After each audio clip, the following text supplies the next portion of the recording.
नमस्कार, पूर्वाज रेसिपी मराठीमध्ये तुम्हा सर्वांचं खूप खूप खूप मनापासून स्वागत। आज आपण खमंग खुसखुशीत असे मस्त बाजरीच्या पिठाचे थालीपीठ कसे करायचे ते बघणार आहोत। अतिशय सुंदर होते, रुचकर होते, खुसखुशीत होतात हे थालीपीठ।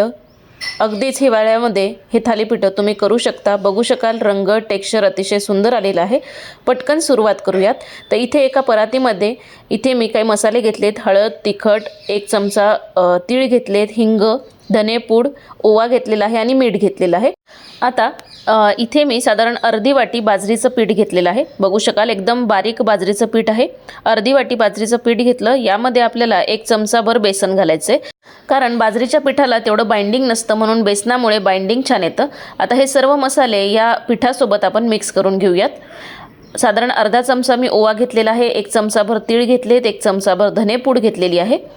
त्यानंतर चवीनुसार मीठ घालायचं, हळद घालायची, तिखट घालायचं। त्यानंतर एक मध्यम आकाराचा बारीक चिरलेला कांदा यामध्ये घालायचा।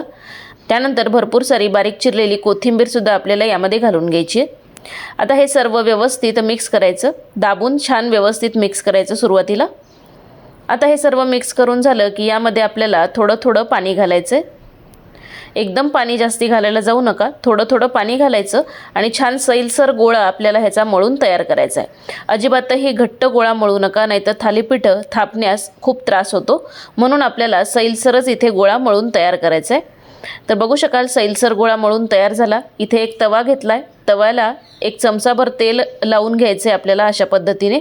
यातला एक गोळा घ्यायचा आणि तव्यावरती ठेवून व्यवस्थित आपल्याला पातळसर असा थापून घ्यायचा आहे। हे बघा, थोडासा आपल्याला पाण्याचा हात लावायचा आहे आणि छान असं हे पातळसर थालीपीठ आपल्याला या तव्यात थापून घ्यायचं आहे।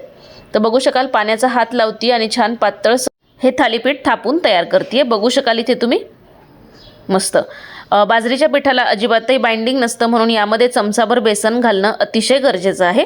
त्यानंतर आता हे पातळसर थालीपीठ व्यवस्थित थापून झालेलं आहे। एकसारखं करून घेतलं सगळ्या बाजूने, बघू शकाल इथे तुम्ही। आणि मध्यभागी आपल्याला एक छिद्र करून घ्यायचे।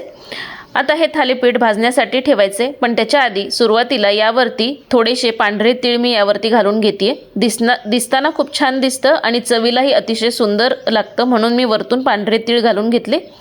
व्यवस्थित हे प्रेस करून घ्यायचे, कारण बाजरी आहे म्हणल्यानंतर त्यावरती तीळ हे आलेच। मस्त थालीपीठ थापून झालं। आता भाजायला घेऊयात।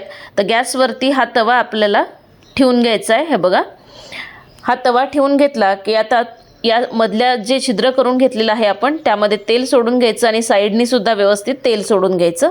आता ही साईड व्यवस्थित मध्यम आचेवरती भाजून घेऊयात। आता मीडियम आचेवरती ही एक साईड आपल्याला छान भाजून घ्यायची। भाजून झालं की हे थालीपीठ आपल्याला पलटवून घ्यायचे। वा, काय सुरेख कलर आलाय, बघू शकाल इथे तुम्ही। रंग टेक्स्चर बघू शकाल किती सुंदर या थालीपीठाला इथे आलेला आहे आणि सुवास अतिशय सुंदर येतोय। हिवाळ्यामध्ये हे थालीपीठ आवर्जून तुम्ही खाऊन बघा, नक्कीच तुम्हाला आवडेल। आता या साईडने सुद्धा थोडंसं तेल सोडून घ्यायचं। आता खालची साईड सुद्धा मीडियम आचेवरती भाजून घ्यायची, व्यवस्थित खरपूस भाजून घेतली की परत एकदा पलटवून घ्यायचं। वा, काय सुंदर रंग आलेला आहे, बघू शकाल या साईडने सुद्धा। रंग टेक्स्चर बघू शकाल काय सुरेख या थालीपीठाला इथे आलेलं आहे। अतिशय खुसखुशीत होतात, तोंडात टाकल्या टाकल्या हे थालीपीठ विरघळतात, अतिशय सुंदर होतात। जरूर अशा पद्धतीने करून बघा। हे थालीपीठ दोन्ही साईडने भाजून झालं की एका अशा पद्धतीच्या जाळीवरती काढून घ्यायचं। अशाच पद्धतीने सर्व थालीपीठ बनवून तयार करून घ्यायचे। हिवाळ्यामध्ये बाजरी खाणं अतिशय पौष्टिक आहे, गरमी देणारं आहे शरीराला, त्याच्यामुळे हे बाजरीचे थालीपीठ या हिवाळ्यामध्ये आवर्जून तुम्ही करून बघा, नक्कीच तुम्हाला आवडतील। लहान मुलांना सुद्धा हे थालीपीठ अगदीच तुम्ही देऊ शकता। लोणच्यासोबत, दह्यासोबत, लोण्यासोबत, कशासोबतही खाऊ शकता। करून बघा आणि केल्यानंतर मला कमेंट करायला विसरू नका। अजूनही चॅनलला सबस्क्राईब केलं नसेल तर आवर्जून जाऊन पूर्वाज रेसिपी मराठीला पटकन सबस्क्राईब करा। भेटूयात नेक्स्ट व्हिडिओमध्ये नवीन कोऱ्या अशाच सुंदर छान रेसिपीसोबत। तोपर्यंत मस्त खा आणि स्वस्त रहा। भेटूयात नेक्स्ट व्हिडिओमध्ये, तोपर्यंत बाय बाय।